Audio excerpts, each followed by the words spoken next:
2019 എത്തുമ്പോൾ അതിലും താഴെയായി സാഹചര്യം മാറുകയാണ്. 37%, 41 നിന്ന് 37. ആ വളർച്ച പക്ഷേ ഇപ്പുറത്ത് കാണുന്നത് BJP-യിലാണല്ലോ മനു. എടുത്തു പറയേണ്ടതല്ലേ അത്? അതായത് വളരെ ചെറിയ വോട്ടിംഗ് ശതമാനത്തിൽ നിന്ന് 7% നിന്ന് 28% ഉയർന്നു 2019 എത്തുമ്പോൾ. അത് ഇനിയും വർദ്ധിപ്പിക്കാൻ PC ജോർജിന് സാധിക്കുമോ?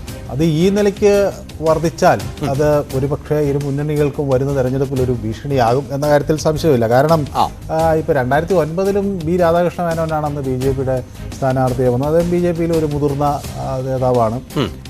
BJP വളരെ ഗൗരവത്തോടു കൂടി ആ തെരഞ്ഞെടുപ്പ് 2009 മുതൽ കണ്ടു തുടങ്ങിയിട്ടുണ്ട്.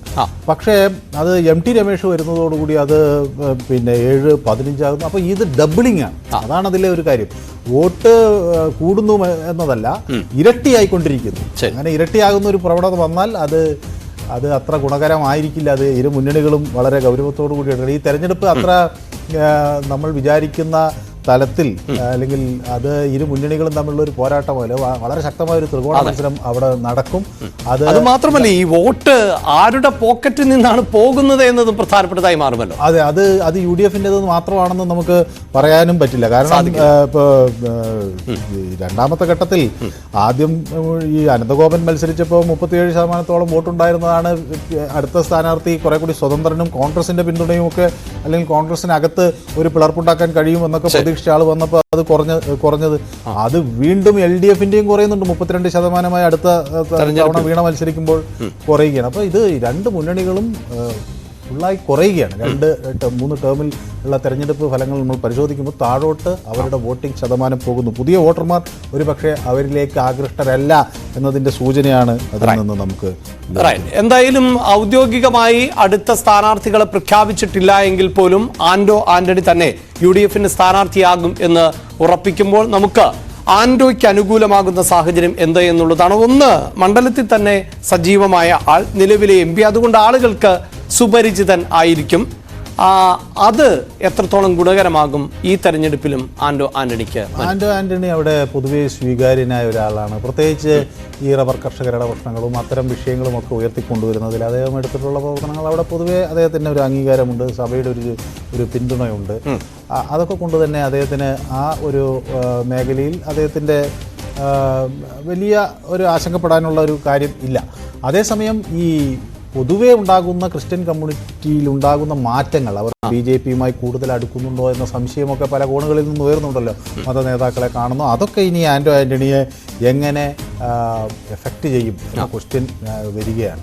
ഇപ്പം അവിടെയുള്ള പൊതു പ്രശ്നങ്ങളിലൊക്കെ ആന്റണി ഇടപെടുന്നത് അദ്ദേഹം സമൂഹമുഖമാണ്. ഹൈന്ദവർക്കിടയിൽ അദ്ദേഹത്തിന് ഒരു പിന്തുണയുണ്ട്. ക്രിസ്ത്യൻ വിഭാഗത്തിൽ നിന്നുള്ള ആളായാലും അദ്ദേഹത്തിന് ഹൈന്ദവ സമൂഹത്തിൻ്റെ ഒരു ചെറിയ പിന്തുണ കഴിഞ്ഞ തെരഞ്ഞെടുപ്പുകളിലൊക്കെ നമുക്ക് നല്ലവണ്ണം കാണാൻ കഴിഞ്ഞിട്ടുണ്ട്.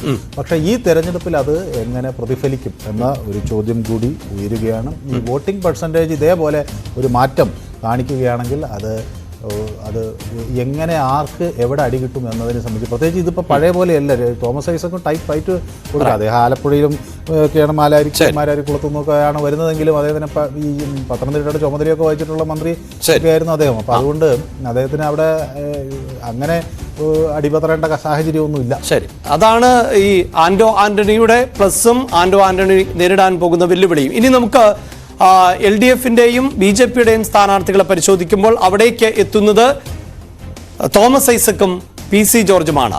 ഇരുവരും ലോക്സഭയിലേക്ക് ആദ്യമായി മത്സരിക്കുന്നു. ഇതിൽ ഈ രാഷ്ട്രീയ നേതാക്കളെ പരിശോധിക്കുമ്പോൾ ചില രാഷ്ട്രീയ നേതാക്കൾ അവർ ഒരുപക്ഷെ ഈ കേരളത്തിന് മുഴുവൻ പരിചിതമായ ആകണമെന്നില്ല, പക്ഷെ മണ്ഡലത്തിൽ വളരെ പ്രധാനപ്പെട്ട ആളായിരിക്കും. മണ്ഡലത്തിൽ മറ്റാർക്കും അത്തരം നേതാക്കളെ പരാജയപ്പെടുത്താനും സാധിക്കില്ല.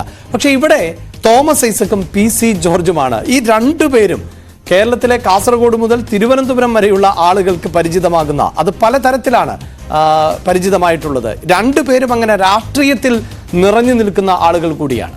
അതെ, അത് കേരളത്തിൽ അറിയപ്പെടുന്ന രണ്ട് നേതാക്കൾ. അപ്പോൾ പല MLA-മാരുടെയും പേര് മറ്റ് പല ജില്ലകളിലുള്ളവർക്ക് അങ്ങനെ പെട്ടെന്ന് അറിയാത്ത സാഹചര്യമൊക്കെ കേരളത്തിൽ 140 MLA-മാരുടെ പേര് എല്ലാവർക്കും അറിഞ്ഞുകൊള്ളണമെന്നൊന്നും. പക്ഷേ ഈ രണ്ടുപേരുടെ പേര് ഏത് കൊച്ചുകുട്ടികൾക്കും അറിയാവുന്ന ഒരു ആളുകളാണ്. രണ്ട് സമുന്നതരായ നേതാക്കൾ എന്ന് തന്നെ നമുക്ക് പറയാൻ കഴിയും. തോമസ് ഐസക്ക് കുറെ കൂടി ഒരു ഇന്റലക്ച്വൽ ബേസുള്ള ആളാണ്. PC ജോർജ് ആകട്ടെ കുറെ കൂടി പ്രായോഗിക രാഷ്ട്രീയത്തിൻ്റെയൊക്കെ ആളാണ്. 7 തവണ അദ്ദേഹം പൂഞ്ഞാറിൽ നിന്ന് ജയിച്ചു. 80 തൊട്ട് അദ്ദേഹം ആ രംഗത്ത് അവിടെ ശക്തനായിട്ടുള്ള ഒരാളാണല്ലോ. അപ്പോൾ 77-ലാണ് ഇദ്ദേഹത്തിനെ അതെ. ഒരു രാഷ്ട്രീയ ഇരു മുന്നണികളെയും പരാജയപ്പെടുത്തിയൊക്കെ വിജയിച്ചിട്ടുണ്ട്. ഇൻഡിപെൻഡന്റ് ആയി 2001 അദ്ദേഹം ജയിച്ചിട്ടൊക്കെ. അപ്പോൾ സ്വതന്ത്രനായി ജയിക്കാൻ കഴിയും. പൂഞ്ഞാറിൽ അദ്ദേഹത്തിന് ആ സ്വാധീനമുണ്ട്. കഴിഞ്ഞ തെരഞ്ഞെടുപ്പിലാണ് അദ്ദേഹത്തിന് പിന്നെ ഒരു തിരിച്ചടി ഉണ്ടായത്. ചില പരാമർശങ്ങളൊക്കെ വലിയ തോതിൽ വിവാദമായി. ചില മതസംഘടനകൾ അദ്ദേഹത്തിനെതിരായി. അത്തരം സാഹചര്യമൊക്കെ ഉണ്ടായിരുന്നു. പി.സി. ജോർജ് ഈ വിവാദങ്ങൾ എല്ലാ കാലഘട്ടത്തിലും ഉണ്ടാക്കിയിട്ടുണ്ട്. 77 തൊട്ട് തുടങ്ങുകയാണല്ലോ മാണിയുടെ കൂടെ നിന്ന് അവിടുന്ന് സ്ഥാനാർത്ഥിയെ തോൽപ്പിക്കാൻ ശ്രമിച്ചു എന്നൊക്കെയുള്ള വിവാദങ്ങളുണ്ടായി. അതിനെ തുടർന്ന് അദ്ദേഹം മാറി ജോസഫിന്റെ കൂടെ വന്ന് അവിടുന്ന് പിന്നെ ജനപക്ഷ ഒടുവിൽ BJP-യിലേക്ക് എത്തുന്നു, UDF-ലേക്ക് എത്തുന്നു. അങ്ങനെ മാറി മറിഞ്ഞ് അദ്ദേഹം വരികയാണല്ലോ. എന്തായാലും ലോക്സഭ